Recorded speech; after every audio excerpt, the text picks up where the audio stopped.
Hello అందరికీ ఈరోజు మీకు 6 డేస్కి ఎలాంటి ఆకుకూరలు తినొచ్చో చూపిస్తున్నానండి. ఫస్ట్ పుదీనాతో చట్నీ చేసుకోవచ్చు. దీన్ని కాంచాకు అంటారు, పప్పు చేసుకోవచ్చు.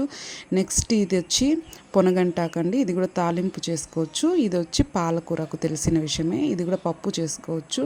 కరివేపాకుతో చట్నీ కూడా చేసుకోవచ్చు. కొత్తిమీరతో కూడా చట్నీ చేసుకోవచ్చు. లాస్ట్ మునగాకుని చూపిస్తున్నాను. సో మునగాకుతో ఎప్పుడైతే మేము రాగి రొట్టె అనేది ప్రిపేర్ చేస్తున్నాము. ఇంకా దీంతో క్యారెట్ అలాంటివి వేసుకొని రాగి రొట్టెని ప్రిపేర్ చేసుకుంటున్నామండి.